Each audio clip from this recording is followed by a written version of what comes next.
उसके बाद के सभी माननीय सदस्यों को हमें बोलने का अवसर मिलेगा, ऐसा मेरा मानना है, क्योंकि कार्यमंत्रणा समिति की बैठक में हम लोग थे नहीं, दलीय नेताओं की बैठक में हम लोग नहीं थे।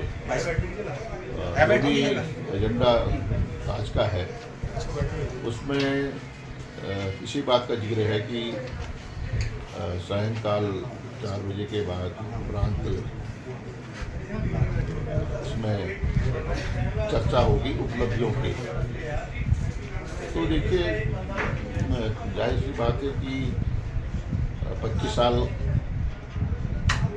होने जा रहे हैं, हम 25 साल की दहलीज पर खड़े हैं 9 नवंबर, और इन 25 सालों में अक्सर सवाल आप भी करते हैं और सामाजिक कार्यकर्ता भी कहते हैं कि भाई 25 सालों में जो आंदोलनकारी हैं वो भी आवाज़ उठाते हैं कि 25 सालों में आखिर उत्तराखंड राज्य के को क्या मिला, जनता को क्या मिला।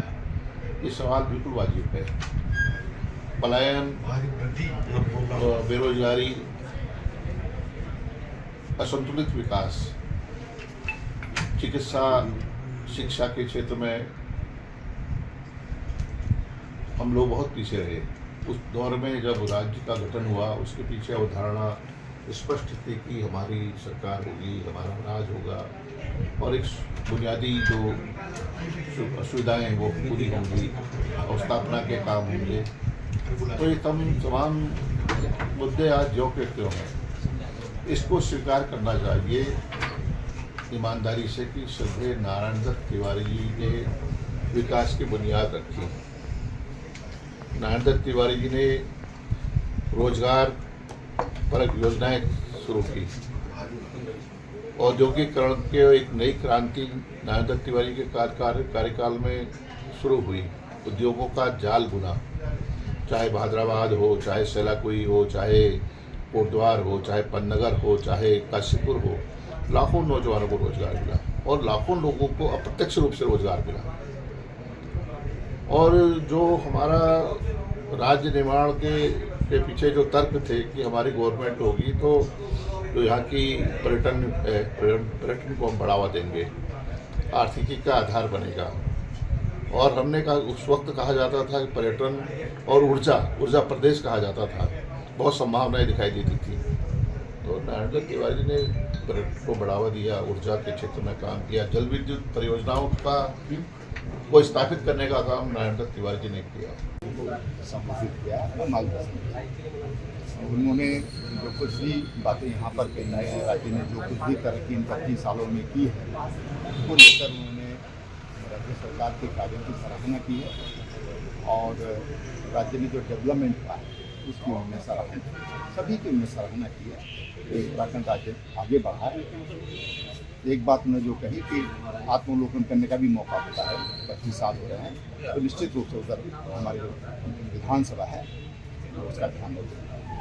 उसको हम सब लोग इस पर मंथन करेंगे, विचार करेंगे और जो हमारी विधानसभा है निश्चित रूप से उनके मार्गदर्शन जो उनका मिला है उस पर आगे मत हूँ। देखिए, मैं बचपन से अगर अभी तक की बात करूँ, मैंने हमेशा सशक्त महिलाओं के बीच में अपना जीवन देखा है। चाहे वो मेरी दादी नानी हो, चाहे गांव की मेरी दादी नानी की दोस्तें हों, मैंने बहुत सशक्त महिलाओं को देखा है, कहीं निर्भीक महिलाओं को देखा है, संस्कारों परंपराओं के साथ चलते हुए अपने कार्यों को करते हुए महिलाओं को मैंने वो मेरे लिए प्रेरणा स्रोत रही है।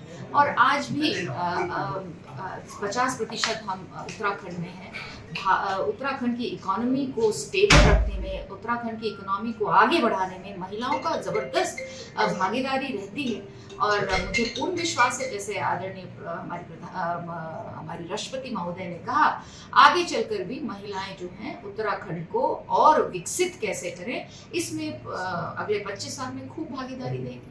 कार्य करते हैं जब हम, ये तो ह्यूमन नेचर है कि जब तक आप आत्म मंथन नहीं करेंगे, आपने 25 साल में क्या खोया, क्या पाया, उसका आत्ममंथन नहीं करेंगे तो आप आगे कैसे बढ़ पाएंगे। तो बहुत ही सुंदर बात उन्होंने की कि जहाँ एक तरफ हम खूब खुशी मना रहे हैं, उत्सव मना रहे हैं, त्योहार मना रहे हैं, वहीं कहीं ना कहीं हम लोगों को आत्ममंथन करने की भी आवश्यकता है।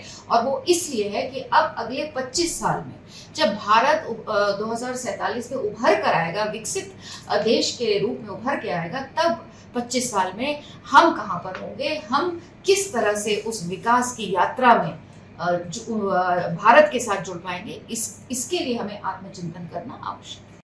अगर आप ये वीडियो YouTube पर देख रहे हैं तो हमारे चैनल को सब्सक्राइब कर बेल आइकन दबाएं और Facebook पर देख रहे हैं तो हमारे पेज को लाइक करें।